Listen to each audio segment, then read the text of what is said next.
Muri Zimbabwe ndauya namkoma chibanda. Zviri sei mwana wa maibilioti. Right, taya kuzotaura nenyaya yemoto iri kunzi wanetsa, uchiri kunetsa kumatepatepa farm uko. Moto uri kunzi zvakare vatapurirawo paprazi riri pa next pacho.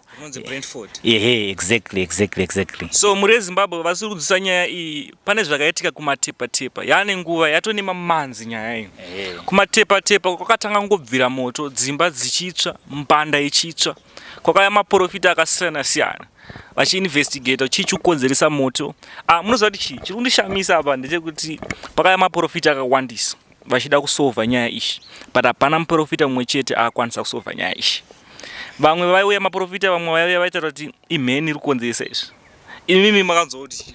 Ini ndakanzwa kuti kune imwe n'anga yakaenda ipapo yakatounganidza vanhu, yakatorerawo umwe munhu zvinhu zvaakanga anazvo papurazi ipapo, hanzi amene hanzi zvidhoma here chichi. Murume wacho akatobvumawo akati ndezvangu. Zvakatorwa kudaro izvo nen'anga iyo zvakatopiswa, munhu wese akatarisa, zvakanzi dambudziko remoto rapera, but dambudziko remoto richiriko. Munoziva kuti chimukoma like vemachechi vakauya futi, vangasiri vanhu vechivanhu chete vakauya, vemachechi vakauya. Pavakauya vakataura kuti after 3 days tichange tiri panapa, but after 3 days pane vachaita sei, vachadonha. 3 days dzakakwana hapana akadonha, moto wakaramba uchibvira. Semataurira maita imimi, ing'anga yamataura nezvayo yakauya yakatorera munhu zvikwambo zvamutaura nezvazvo, moto wakabvira izvo. So ini ndaitofunga kuti nyaya yakapera, but haisati. Nyaya ichiri kuendera mberi, yatozobudisa pachena kuti nyaya ichiri kuendera mberi. Pafa pane munhu ari kunzi afa papurazi riri panext rematepatepa rinonzi chi Brentford. Ende zvikunzi moto uyu hauchabvira chete pamatepatepa, wakubvira chii, wakubvira futi nekunonzi kuchi kuBrentford ikoko. Munoona sei? Zvikutoratidza zvokuti moto ucharamba uchitofamba uchienda sezvo wava panext. Apa chiri kundishamisa chinhu 1 ndechekuti n'anga iye yakati yapedza masports, but tiri kuona kuti masports asati apera. So muri yeZimbabwe pane zviri kutinetsa nekutishungurudza kuti chokwadi chaicho ndechipi. Apa zvikunetsa utiudzayo kuti chokwadi chacho ndechipi. Kuza chimukoma hatingablame n'anga chete, zviri kunzi vemachechi vakauya futi, n'anga vanoita zvechivanhu futi vakauya, but moto uchiri kubvira. Zviri kunzi the reason why moto uchiri kubvira, pane munhu ari kunzi ari kupisa moto, ende akakonfesa. Kanganise zvikunzi akabuda pachena, makazvinzwawo?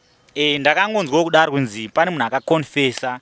Chinogona chiri chokwadi, anogona kunge ari manyepo, because mazuva ano vanhu vakutsvagawo social media attention. Sevasina kuzviona vanhu vechivanhu vanga varipo vaitaura kuti chikwambo chichichi vakadii ngozvionawo pamweya kuti moto uri kupiswa nemunhu. Nikuona kwangu inini vemachechi ava nen'anga dzakaenda ikoko, hapana vanhu vari pachokwadi. Mabogas vakaenda kumabogas. Mabogas. Like inini handisi kuramba kuti chivanhu chiriko. Pane vanonyatsozviita chaizvo chaizvo chivanhu chiriko, ende vanonamata chaizvo chaizvo pamweya chaipo chaipo zviriko, but vakaenda ukuku aiwa mabogas ndo zvandataura kana ndinotsinirana nemi ipapo. Pane imwe futi nyaya iri kunzi ikoko, pane zviri kunzi chiri kukonzeresa kuti moto ubvire, hanzi inonzi chii, hanzi pane munhu akauya achitsvaga mushonga wegoridhe, hanzi ndo pakatanga zvinhu zvese. Mheno kunyepa. Asi but inini like ndoda kunzwisisa, inini ndoda kunzwisisa zviri kunzi mheni ndo iri kukonzeresa moto wekuti ubvire. Kana iri mheni manje mvura inenge yakunaya kucha chichi chaitika, like chichi chaitika notika zviri kunzi imheni iri kukonzeresa kuti moto ubvire isiri rain season, hanti musaka pari kubvira moto dai so. Ko kana ya rain season mvura yakunaya chii chinoitika? Mheno kana yato rain season mahwana angona kutowedzera kana chiri chokwadi chekunzi imheni. Zimbabwe ichabvira moto jebozi moto uri kunzi utapukira kamoto.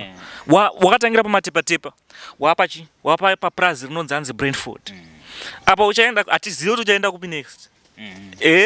But tingati Zimbabwe yese here nemhaka yekuti kazhinji kacho dzimba dzemumaruwa nedzemumapurazi kunenge kusinawo dzimba dzemarata ndedzehuswa. So handifunga kuti unotapurira pamwe ungangofambe ikoko, ndo zvandofungawo.